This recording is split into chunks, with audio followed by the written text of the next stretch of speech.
GTI.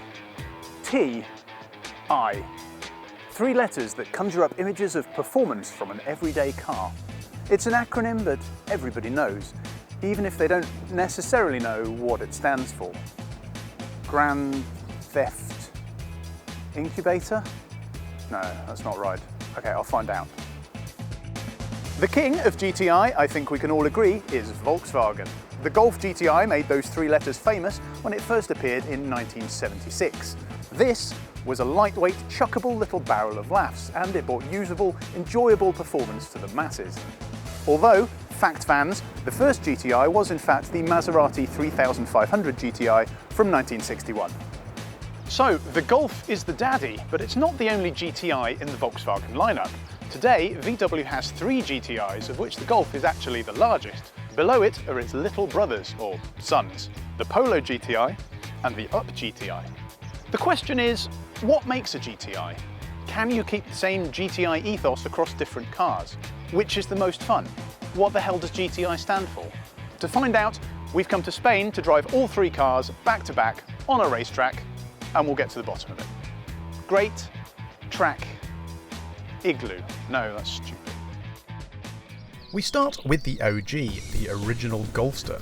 This is the benchmark for what a modern GTI should be, and what better place to enjoy it than the stunning Ascari resort circuit near Malaga. If you've got enough money, you can hire this place to thrash cars around with your mates. We don't, but Volkswagen does. So, let's play.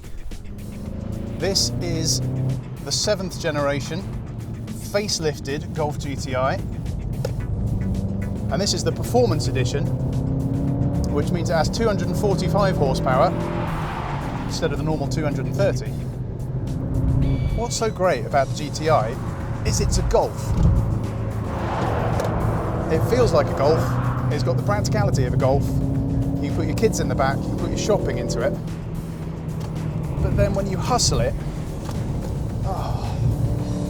it's so sprightly. This thing changes direction so well. On a sixpence, it's not a light car, but the engineering they've put into it is really quite something.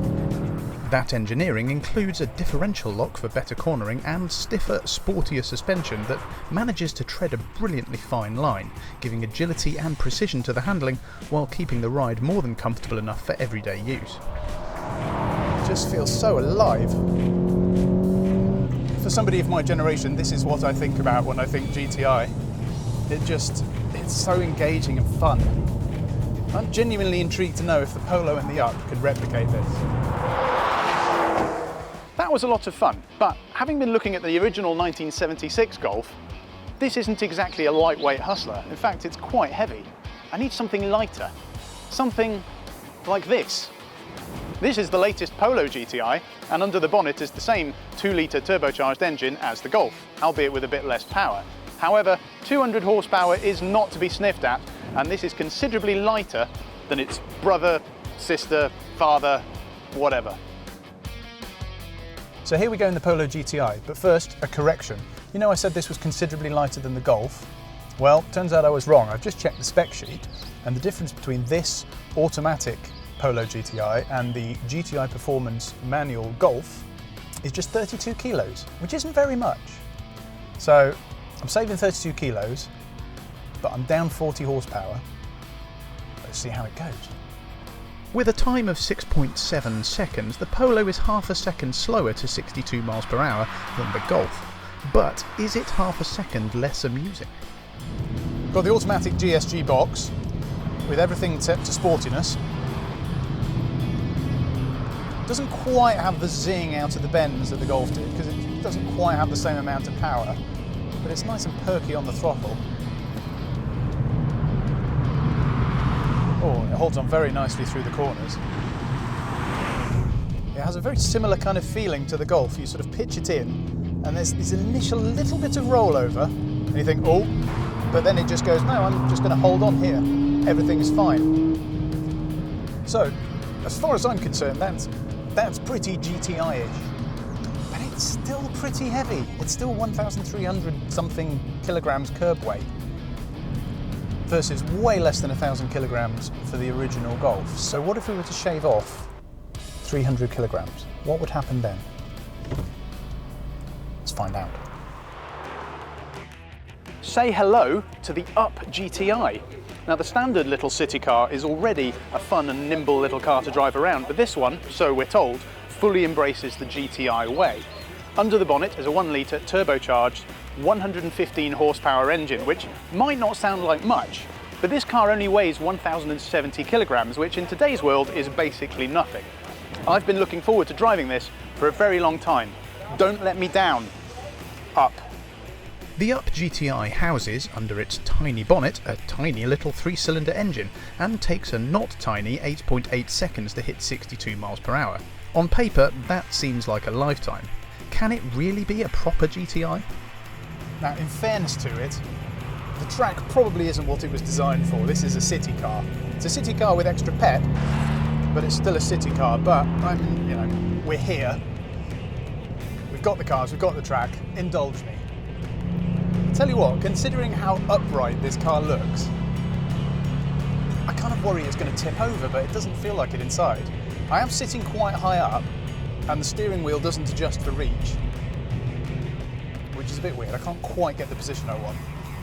A slightly squidgy gearbox can't hide the fact that, for not very much money, the Up GTI is surprisingly amusing to throw about. Again, it has that sprightly feel. It feels playful. And it changes directions nicely as well. The soundtrack's a bit different. Obviously this is a much tinier little 1 litre turbocharged engine. It sort of thrums along rather than having that sort of more beefy 2 litre sound. But it's not an unpleasant sound. This is a fun little car. This has no right to be good on a racetrack, but you can place it where you want. You can fling it around and it holds on and it doesn't feel like it's going to kill you. This is a giggle. If you don't mind, I'm just going to drive this thing and enjoy it.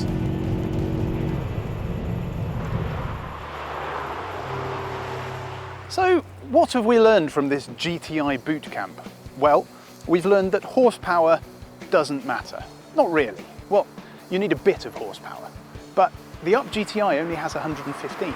It's things like the suspension tweaks, the steering feel, the way it changes direction and inspires confidence that means it's just as much fun as the Polo or the Golf. What this basically means is that you're not losing out on GTI-ness by having a Volkswagen that isn't a Golf. You're just losing out on boot space. Oh, by the way, GTI stands for Grand Tourer Injection. Bit of an anticlimax, that. If you've enjoyed this video, give us a like. Comment in the section below on whether you enjoyed the video, what you think of the GTI, which GTI would you have? Do you hate GTIs? Don't forget to subscribe to the Autotrader YouTube channel for everything you need to find your next car.